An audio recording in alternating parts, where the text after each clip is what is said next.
Untuk menguji karakter anaknya, sang ratu bisnis wanita sengaja mengenakan rok pendek milik petugas kebersihan, menghubungi untuk bertemu kembali dengan anaknya yang telah terpisah bertahun-tahun.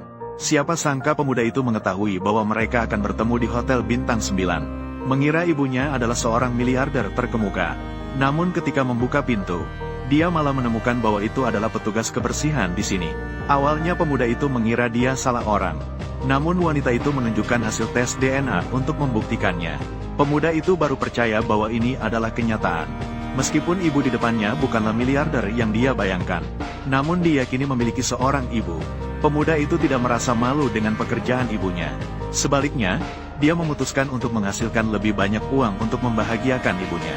Jadi keesokan harinya, anak itu mendapatkan kesempatan wawancara di perusahaan ibunya. Saat dia sedang memberi semangat pada dirinya sendiri, sebuah mobil mewah senilai triliunan hampir menabraknya. Pemuda itu langsung ingin mengumpat dengan keras. Namun, tidak disangka, tiba-tiba, seorang sosok yang familiar turun dari mobil. Tidak mengerti yang baik. "Selamat pagi, Tuan Kiao." "Itu adalah ibuku. Kamu sedang apa?"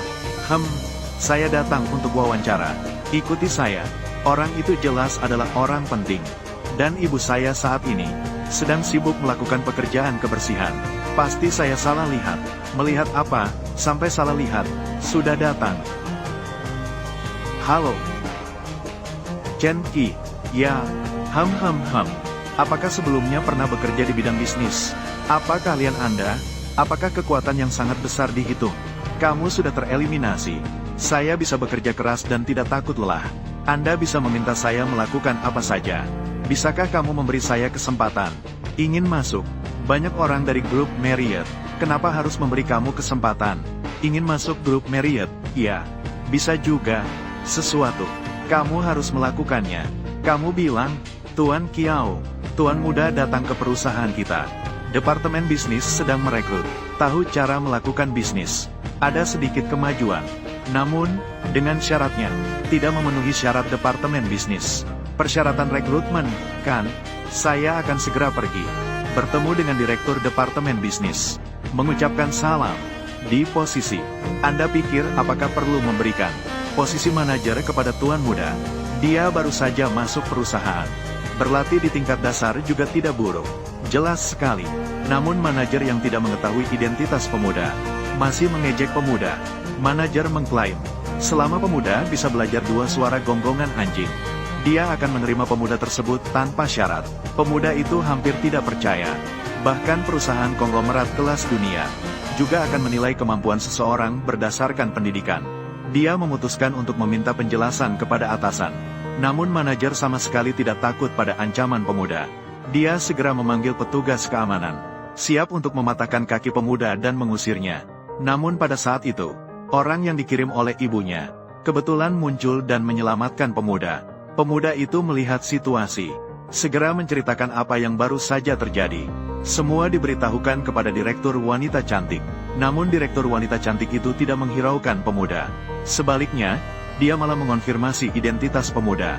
Manajer melihat situasi dan segera mendekat, menuduh pemuda datang untuk membuat keributan. Namun, manajer belum selesai berbicara. Langsung saja dipukul keras oleh direktur. Kronologi kejadian. Mulai sekarang, Anda secara resmi diterima di departemen bisnis. Diterima. Mereka baru saja menyuruh saya untuk belajar memanggil. Itu sangat menghina. Saya tidak bisa menahan kemarahan. Jadi saya ingin meminta penjelasan mengenai hal melamar pekerjaan ini. Anda bisa menangani ini secara resmi. Jalannya peristiwa. Saya sudah memahami secara umum. Kamu sangat cocok untuk departemen bisnis kami. Tentu saja, jika Anda tidak ingin masuk ke departemen bisnis, departemen lainnya, silakan pilih sesuka Anda. Bisa masuk ke departemen bisnis. Saya sudah sangat puas. Baiklah, posisi manajer departemen bisnis ini. Apakah Anda masih puas? Direktur Su, saya adalah manajer departemen bisnis. Apa yang harus saya lakukan? Kamu dipecat.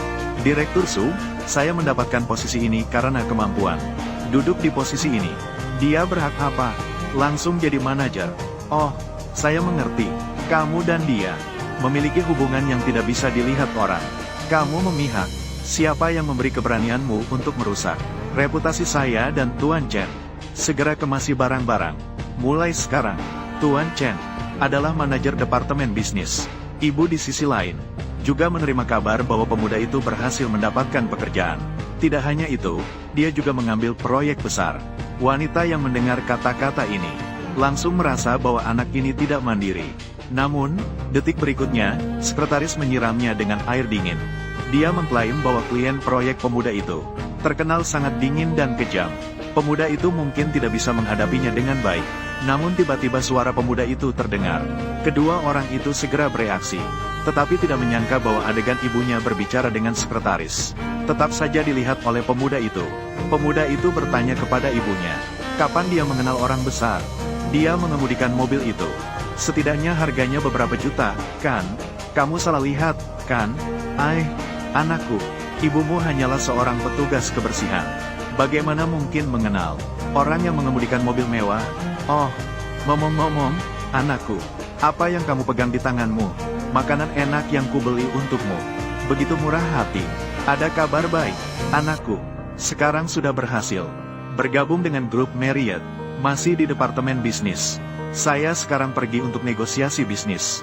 Jika berhasil, komisi 10 juta. Bagus, nak, ibu.